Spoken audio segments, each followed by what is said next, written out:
সামাজিক যোগাযোগ মাধ্যমে পরিচিত সুনামগঞ্জের জামালগঞ্জ উপজেলার শিশু রিফাত পবিত্র উমরাহ পালন শেষে বাড়িতে ফিরেছে। গত বুধবার সৌদি এয়ারলাইন্সের একটি ফ্লাইটে সে দেশে ফেরে। সৌদি আরব থেকে গ্রামবাসী ও আত্মীয় স্বজনের জন্য 23 কেজি খেজুর ও জমজমের পানি এনেছে রিফাত। সেগুলো মুসল্লিদের মাঝে বিতরণ করেছে সে। ঘুরে আনছি, আতর, জায়নামাজ, রুমাল, খেজুর আনছি, জমজমের পানি আনছি। জামালগঞ্জ উপজেলার বেহেলি ইউনিয়নের ইসলামপুর গ্রামের মসজিদের মুসল্লিরা জমজমের পানি পেয়ে আবেগে উদ্বেলিত হন। আমরা কল্পনাও করতাম পারছি না যে এত ছোট একটা ছেলে সৌদি আরব যাইব, নবীর দেশ, নবীর ঘরও যাইব, গিয়া জিয়ারত করবো, আমরা লেগে খেজুর আনবো। এখন আমরা খেজুর খাইতেছি, আমরা আলহামদুলিল্লাহ আমরা তার জন্য দোয়া করি, সে যেন আরও আগাইতে পারে দিন দিন।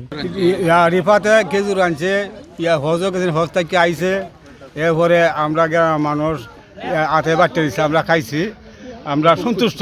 এই গ্রামেই শিশু রিফাতের বাস। ওয়ালটনের পণ্য কিনে জিতে নিতে পারেন নগদ 20 লক্ষ টাকা। Double million offer, Walton fridge কিনে পেতে পারেন 20 লক্ষ টাকা। রয়েছে কোটি কোটি টাকার নিশ্চিত উপহার।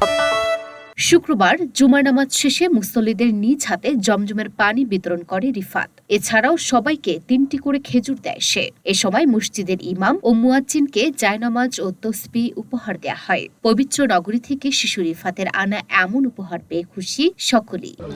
আমাদের মহল্লার যে শিশু ভাইরাল রিফাত হজে গিয়েছিল, হজ থেকে আমাদের জন্য হাদিয়া নিয়ে এসে জায়নামাজ, তাসবিহ ও মহল্লাবাসীর জন্য আনছে খেজুর ও জমজমের পানি।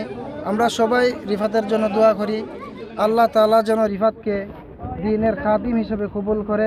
ইসলামপুর গ্রামের ছোট্ট একজন ছেলে মাদ্রাসায় লেখাপড়া করে, তার নাম রিফাত। সে হজ্জের মধ্যে গিয়েছিল, এই জন্য আমরা গ্রামবাসী আনন্দিত, এলাকাবাসী আনন্দিত। সে হজের মধ্যে গিয়া আমাদের জন্য জায়নামাজ এবং তাসবিহ উপহার দিয়েছে, এই জন্য আমরা আনন্দিত। এই জন্য আমরা তার জন্য আল্লাহ তাআলার কাছে দোয়া করি। প্রসঙ্গত, চাঁদপুরের বাসিন্দা সৌদি প্রবাসী মোহাম্মদ শাহজাহান মিয়া নামে এক ব্যবসায়ী শিশু রিফাত, তোতা মিয়া, আনোয়ার মিয়া ও মাদ্রাসার শিক্ষক কারি আব্দুল কদ্দুস তার মা বাবা সহ মোট 6 জনকে উমরা হজ করিয়েছেন। এতে তার 9 লক্ষাধিক টাকা খরচ হয়েছে। গত 5 ডিসেম্বর মক্কায় গিয়ে পৌঁছান তারা। 8 দিন পবিত্র মক্কায় থেকে 12 ডিসেম্বর মদিনায় পৌঁছেন তারা। পবিত্র উমরা হজের সকল আনুষ্ঠানিকতা শেষে 18 ডিসেম্বর দেশে ফিরেছেন রিফাত সহ সকলেই। দেশবাসী সবাই দোয়া করবেন আমার দাদার লাগি, আল্লাহ তাআলা ব্যস্ত দান করতো।